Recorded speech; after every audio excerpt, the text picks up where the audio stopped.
Hey, can I just start with one observation? The numbers, the macro numbers, they're all over the place. It would be very useful to have a comparative analysis with per capita as the denominator. So we use GDP or GNP or hybrids or whatever it is. And per capita or PPP adjusted per capita, where that's more appropriate, would just be very useful, because our public debt levels are much scarier than the graphs that are being used show. And there's our level of public investment, infrastructure investment, etc. Actually, not only is it, we have graphs here from some advisors to the committee which show it's the lowest in the OECD, or one of the lowest, but that's actually using GDP as a denominator. When you use per capita as the denominator, I imagine it's even worse. So my sense is we are more of an outlier than the figures show. So that's just an observation. It'd be very useful to have that. I think it would show that in a comparative sense, we're further outliers in a range of things, including public debt, investment in public capital, etc. We're actually further from the centre than we think. So it's just an observation. Can I ask you? You make a very good point in your statement, where you say actually the proposed expansion between 2016 and 2017 isn't $1 billion. It's not the fiscal space of $1 billion we're talking about. It's actually 2.4 billion. It's the billion we're talking about in the fiscal space. It's the 500 million that we voted through for health in about an hour, without any proper analysis whatsoever before the summer recess. And then there's another 0.9 billion which is previously announced for 2017. Could I ask you to just explain to the committee what the big ticket items in that 0.9 billion are? Thomas actually has some per capita data with him, anticipating that you might ask for some alternative indicators, so he's going to talk about that. And you might as well then take the other question on the 0.9 as well. Thanks. So just on the per capita items first, so we did look previously at debt per capita, and it's maybe a ratio that we use in the next report, depending on whether we have new or improved macro data at that point. Just in terms of some of the macro indicators that we looked at in the report, so we talked about looking at domestic demand, underlying domestic demand, excluding planes and intangibles. We talked about consumption, and we talked about net national income. Just in terms of the latter two, consumption per capita and net national income per capita, it's interesting if you look at those measures in real terms, the level of consumption per head and the level of net national income per head are both still slightly below, as of 2015, their 2007 peak, which obviously is telling you a different picture to what you get using GDP or GNP based on the revised data. So that's certainly something that's useful. In terms of an international comparison of some... Sorry, can I just go back on that? Is the point you've just made that our per person consumption now, or for whatever the latest data is, 2015, is more or less what it was at the peak of the bubble? It's slightly below that. It's still slightly below. But in the region. Is that the point you're making, that it's quite close? It's still below, so okay. There's still some ground to be made up. Whereas if you looked at GDP or GNP, that suggests we regained our 2007 peak a year or 18 months ago. Okay, thank you. On the composition of the 0.9, so there's, I have it here, it's mainly Lansdowne Road, the pre-commitments for Lansdowne Road, the 400 million for demographics, 400 million for demographics, about 300 million for the Lansdowne Road agreement, and 200 million of pre-committed capital spending. Okay. Thank you very much for that. My next question is on the quantum. I know, Professor McHale, you don't want to be pulled into policy by policy issues. You know, should we do things with USC or what have you? But just on the total quantum of revenue coming in, the data, the comparative data I've seen suggests if we just put aside PAYE versus whatever the basket of taxes are, that by OECD levels we are below, I was going to say a low tax economy, but we are we are materially below the average in terms of OECD levels, if you use it as a percentage of GNP, GDP, per capita, whatever you want. So without prejudice to what one would do with individual taxes, first of all, is it the case, if you look at Ireland's total quantum, strip out the nonsense stuff that's due to foreign companies relocating their IP here, the stuff we can bank on, is it the Council's view that actually we are materially below the OECD average? And as a similar question, do you believe that it is prudent to erode the tax base in the upcoming budget, but however, be it USC or PAYE or whatever it is, knowledge boxes? Do you believe that some of the billion should be used for tax cuts, or would you prefer to see the quantum, even if there were switches between different tax takes, would you prefer to see the quantum left alone? So on your first question, Seamus has done a lot of work on these international comparisons, so I think he's best positioned, if that's okay, Chair, to answer it. Yeah, so I'll take the first one. And like, you're correct, like if you make an international comparison, I know there's massive difficulties in terms of getting a common denominator to compare across countries, but like government revenue in Ireland is substantially below the OECD average, and so then the question becomes, well, why is government revenue below the OECD average? And in the main, it comes down to social insurance contributions. If you look at income tax, sales taxes like VAT, corporation tax, we're now above the OECD average, and other taxes, we're close to the average for most of those. There might be differences in how we collect the money. So like with income tax, we're close to the OECD average for the amount of money collected, but we collect it in a much different manner to the way other countries do. The big issue with social insurance is how we run our pension system. So yes, we are a much lower government revenue raising country than other OECD countries, but equally then we're a much lower government spending government, particularly on pensions.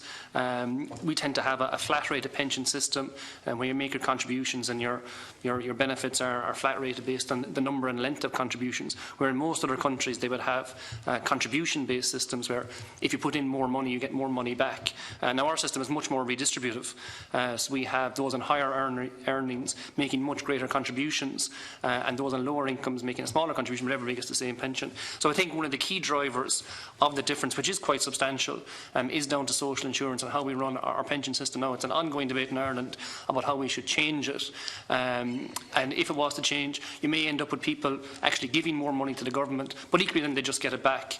It will be a form of a long-term saving scheme. So don't necessarily think we have substantially less revenue to do government services in terms of providing health, education.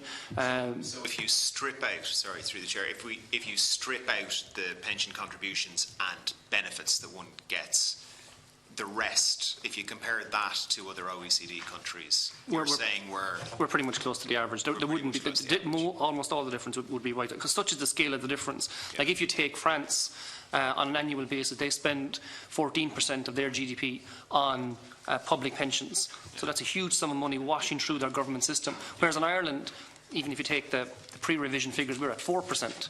So like if we were to move to the French pension system, that would be spending 10% of GDP. That would be 20 billion extra a year just going through that one system, going through our pensions, because they have a completely different pension system than we have. Almost all their pensions run through the state. So we are lower government revenue, but it's primarily driven by the fact that we have very low social insurance contributions, and then we don't have the benefits to match. So you make that comparison. That's the big one that jumps out. Thanks for that. Can I ask then on the related question, does the Council have a view as to, regardless of what the fiscal space is, should the tax base be eroded in the upcoming budget and future budgets? I'm afraid, Deputy, I'm going to have to frustrate you on that one, in that it really wouldn't be appropriate for us to start making recommendations on the actual composition of the budget. But if I could just use it to sort of make a more general point. One of the things that we... Yeah. Can I just come back on that? Yeah. If you're not going to, that's obviously, we can't force you to. Yeah. But for what it's worth, I disagree with your view. I understand you need to be safe, and I understand you. Well, not safe. Sorry, I don't mean that as a. I mean, I understand you have a lot of stakeholders, and you're threading a fine line. But actually, part of your job, as I understand it, is to advise on prudent fiscal management of the country. And I certainly believe a view on whether or not the tax base, the revenue base for next year and future years, should be maintained, eroded, or increased. For me, that would fall very comfortably within fiscal advice to Parliament and to the Executive, just for what it's worth. Well, we do read the legislation more narrowly than that, because we're asked to talk about the prudence of the fiscal stance, which is really around the overall size of the deficit. But it does get to the more general point that I wanted to make. One thing that is very important to us is that we're not seen as partisan or ideological. Fiscal responsibility is not a partisan or ideological issue. I actually think that the more you believe in government, the more you should believe in fiscal responsibility. There is this idea that fiscal hawks also want to shrink government. That is not what we're about.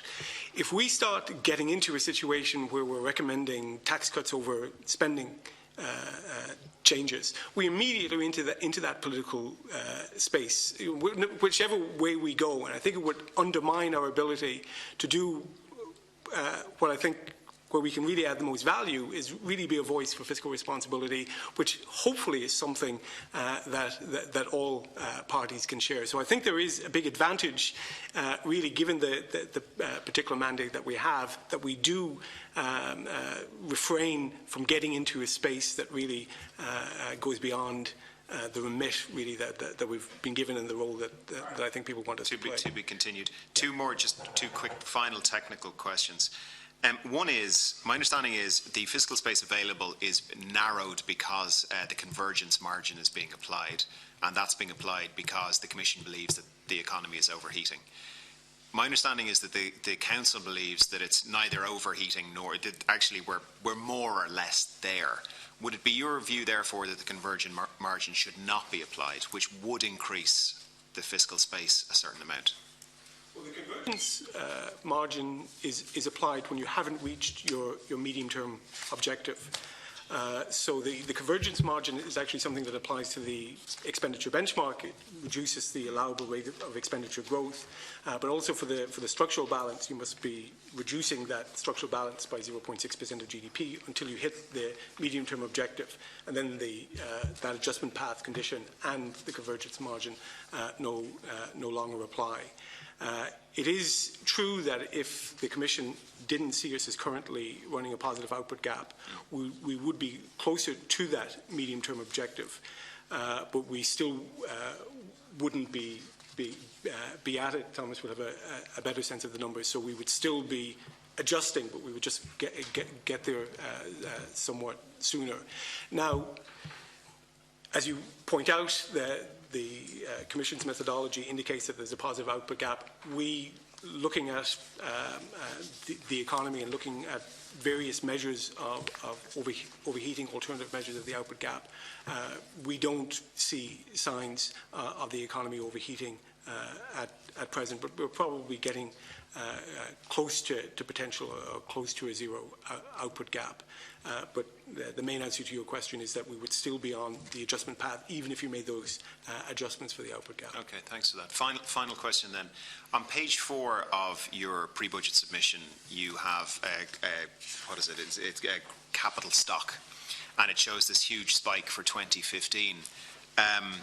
And it references the fact that this is down to a small number of corporates, but because of confidentiality, we can't talk about them. Now, I was very taken by and agreed with Dr. Coffey's, some of his analysis. When you run the numbers, it's hard not to conclude that this is Apple, basically. It's Apple having not being able to pay no tax anywhere anymore, re-domiciling its IP, or whatever, its non-domiciled headquarters here, and that actually not a bit, that actually it's not really to do with inversions much, and it's really not to do with aircraft leasing much, that actually the majority of this 2015 massive jump in GDP and in capital formation is basically Apple. Is that the view of the Council? Can you comment on that? Well, we don't have the information to assess like the number of companies, whether it is a particular company. But there's no doubt that the scale of the increase in the capital stock is huge, and there are not many companies that, even if you added them together, would give you to that size of growth. Billion. Like our capital stock grew by 300 billion, and we know most of that was intangible, because we simply don't have 300 billion of factories or roads or houses. So it had to be a huge increase in intangible assets. And even if you take other sectors that are large in Ireland, the pharmaceutical sector, like they do have intangible assets in patents. But again, you'd have to go across quite a large number of companies moving quite a large amount of assets to Ireland in a very coordinated fashion at a particular point in time for it to have that impact. So it does clearly point to a small number of companies. How small that number is, I'm not sure whether it's one particular company. We can't be certain, but it does point to a very, very big shift of assets to Ireland. All right, thanks.